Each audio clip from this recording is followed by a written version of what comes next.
जय सत्य सनातन दोस्तों। जय श्री राम। जय महाकाल। जय श्री कृष्णा। राधे राधे। मैं अंगद पांडे हिंदुत्व की पुकार में आपका स्वागत है। कैसे हैं आप सब? आशा करता हूं कि स्वस्थ होंगे, मस्त होंगे। दोस्तों, आज हम हरतालिका व्रत की कथा सुनाएंगे। वो पौराणिक कथा सुनाएंगे जिसे भगवान भोलेनाथ मां पार्वती को सुनाए थे। तो ये कथा आप लोग अवश्य सुने।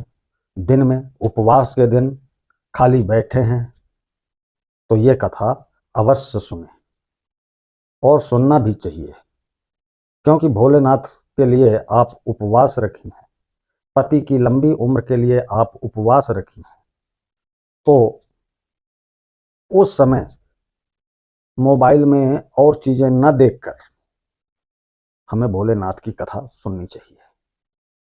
भोलेनाथ अवश्य प्रसन्न होंगे। तो दोस्तों, कथा चालू करने से पहले मैं आप लोगों से विनम्र निवेदन करना चाहता हूं कि कथा पूरी सुने। और जो मित्र चैनल में पहली बार आए हैं तो प्लीज चैनल को सब्सक्राइब कर लें, बेल आइकन बटन अवश्य दबा दें दोस्तों। और पुराने मित्र तो चैनल को सब्सक्राइब कर ही लिए होंगे। अगर गलती से भूलवश कोई मित्र चैनल को सब्सक्राइब नहीं कर पाया अभी तक, तो प्लीज आप भी चैनल को सब्सक्राइब कर लें और खूब शेयर करें दोस्तों। WhatsApp, Instagram, Facebook group, WhatsApp group, हर जगह फैला दे दोस्तों। तो दोस्तों, अब हम कथा सुना रहे हैं आप लोगों को। यह कथा हरतालिका व्रत कथा शिव जी ने ही मां पार्वती को सुनाए थे। शिव भगवान ने इस कथा में मां पार्वती को उनका पिछला जन्म याद दिलाया था। सुने, मैं विस्तार से कथा सुनाऊंगा आप लोगों को। हे गौरा, शिव जी बोलते हैं, हे गौरा, पिछले जन्म में तुमने मुझे पाने के लिए बहुत छोटी उम्र में कठोर तप और घोर तपस्या की थी। तुमने ना तो कुछ खाया और ना ही पिया, बस हवा और सूखे पत्ते चबाए। जला देने वाली गर्मी में हो या कपा देने वाली ठंड, तुम नहीं हटी, डटी रही मेरी तपस्या में। बारिश में भी तुमने जल नहीं पिया। तुम्हें इस हालत में देखकर तुम्हारे पिता दुखी थे। उन्होंने दुखी देखकर ना जब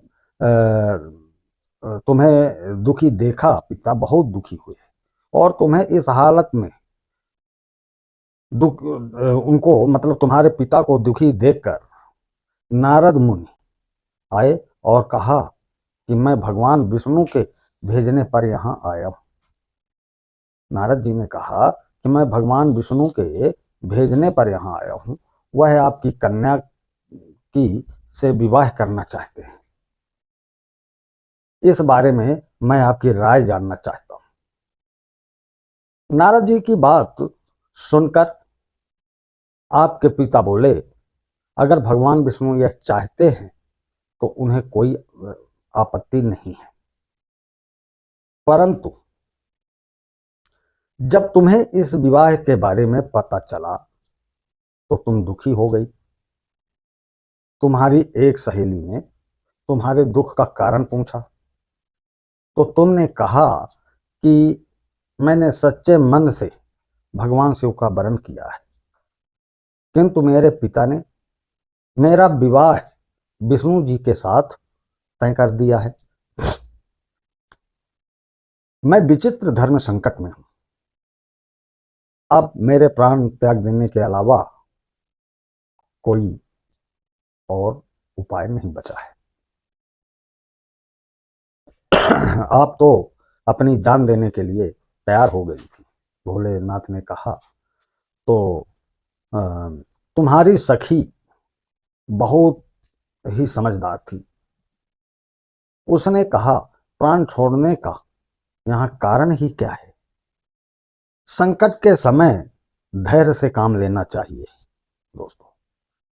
भारतीय नारी के जीवन की सार्थकता इसी में है कि जिसे मन से पति रूप में एक बार वरण कर लिया, जीवन पर्यंत उसी से निर्वाह करे। मैं तुम्हें घनघोर वन में ले चलती हूं, जो साधना स्थल भी है और जहां तुम्हारे पिता तुम्हें खोज भी नहीं पाएंगे। मुझे पूर्ण विश्वास है कि ईश्वर अवश्य ही तुम्हारी सहायता करेंगे। तुमने ऐसा ही किया। तुम्हारे पिता तुम्हें घर में न पाकर बड़े चिंतित और दुखी हुए। इधर तुम्हारी खोज होती रही, उधर तुम अपनी सहेली के साथ नदी के तट पर गुफा में मेरी आराधना करती रही। मेरी घनघोर तपस्या की तुमने और मेरी तपस्या में लीन ही रही तुमने रेत के शिवलिंग का निर्माण किया। तुम्हारी इस कठोर तपस्या के प्रभाव से मेरा आसन हिल उठा और मैं शीघ्र ही तुम्हारे पास पहुंचा और तुमसे वर मांगने को कहा। तब अपनी तपस्या के फलीभूत मुझे अपने समक्ष पाकर तुमने कहा, मैं आपको सच्चे मन से पति रूप में वरण कर चुकी हूं। यदि आप सचमुच मेरी तपस्या से प्रसन्न होकर यहाँ पधारे हैं तो मुझे अपनी अर्धांगिनी के रूप में स्वीकार कर लीजिए। तब तथास्तु कहकर मैं कैलाश पर्वत लौट गया। उसी समय गिरिराज अपने बंधु बांधवों के साथ तुम्हें खोजते हुए वहां पहुंचे और तुमने सारा वृतांत उनको बताया और कहा कि मैं घर तभी जाऊंगी अगर आप महादेव से मेरा विवाह करेंगे। तुम्हारे पिता मान गए और उन्होंने हमारा विवाह करवाया। इस व्रत का महत्व यह है कि मैं इस व्रत को पूर्ण निष्ठा से करने वाली प्रत्येक स्त्री को वनवांछित फल देता हूं। इस पूरे प्रकरण में तुम्हारी सखी ने तुम्हारा हरण किया था, इसलिए इस व्रत का नाम हरतालिका व्रत हो गया। इस व्रत से जुड़ी एक मान्यता यह है कि इस व्रत को करने वाली स्त्रियां पार्वती जी के समान ही सुखपूर्वक पतिरमण करके शिवलोक को जाती है। सौभाग्यवती स्त्रियां अपने सुहाग को हमेशा बनाए रखने के लिए और अविवाहित युवतियां मन मुताबिक वर पाने के लिए हरतालिका तीज का व्रत करती हैं। इस दिन व्रत करने वाली स्त्रियां सूर्योदय से पूर्व ही उठ जाती हैं और नहाकर पूरा श्रृंगार करती हैं। पूजन के लिए केले के पत्तों से मंडप बनाकर गौरी शंकर की प्रतिमा स्थापित की जाती है। इसके साथ पार्वती और जी को सुहाग का सारा सामान चढ़ाया जाता है। रात में भजन कीर्तन करते हुए जागरण कर 3 बार आरती की जाती है और शिव पार्वती विवाह की कथा सुनी जाती है। यही कथा सुनी जाती है दोस्तों। इस व्रत के व्रती को शयन का निषेध है, यानी सोना नहीं चाहिए। इसके लिए उसे रात्रि में भजन कीर्तन के साथ पूरी रात जागरण करना चाहिए और 3 बार आरती करना चाहिए और ऐसी ही कथाएं सुनना चाहिए, गाना बजाना करना चाहिए और अच्छी अच्छी बातें करना चाहिए। लेकिन जागरण करना पड़ता है।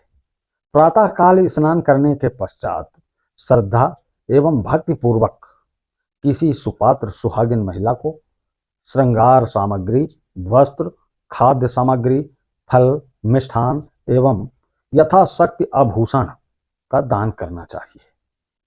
रेत के शिवलिंग बनाएं, अगर बनाए हैं तो उनका जलाशय में विसर्जन कर देना चाहिए। और यह व्रत खीरा खाकर व्रत को संपन्न किया जाता है। व्रत के पहले भी खीरा खाया जाता है और बाद में भी। खीरा इसलिए खाया जाता है दोस्तों कि ये व्रत इतना महत्वपूर्ण है और इतना बढ़िया व्रत है कि इस व्रत में अनाज की डकार भी नहीं आए। इसलिए अगर औरतें खीरा खा लेती हैं तो डकार भी आती है, तो खीरे की महक आती है, तो इसमें कोई पाप नहीं लगता है। ये उपवास निर्जला उपवास होता है दोस्तों, और बहुत ही कठिन उपवास माना जाता है। करवा चौथ से भी कठिन उपवास होता है ये दोस्तों। तो सभी माताओं और बहनों से अनुरोध है कि ये कथा सुने और दूसरी बहनों को शेयर करें ताकि वो भी ये कथा सुने और फालतू की बातें न करके भगवान भोलेनाथ में मगन रहें। इसलिए ये कथा सुनना अनिवार्य है। मेरा वीडियो बनाने का मकसद यही था। हालांकि मैं मुहूर्त पिछले वीडियो में बता चुका हूँ, दूसरे वीडियो में ये हरतालिका व्रत की पूजा बताया हूँ, खुद पूजा करवाया हूँ। तो यदि आप लोग पूजा करना चाहें तो मेरा वो वीडियो निकाल लें मेरे आईडी में जा करके, और वो वीडियो से आप पूजा करें। इसके पहले एक वीडियो बनाया हूँ जिसमें शुभ मुहूर्त बताया हूँ। आज का वीडियो बनाने का मकसद मेरा यही था कि मैं आप लोगों को शिव पार्वती जी की कथा बता दूं, जिसकी वजह से आप लोग तीजा व्रत रखती हैं। तो जानना तो आवश्यक है कि ये व्रत हम रखते हैं तो इसकी कथा क्या है, इसलिए मैं बताना जरूरी समझा। आप लोगों को अच्छा लगा होगा और कथा शेयर करें। तो जय भोलेनाथ, जय महाकाल, हर हर महादेव शंभु।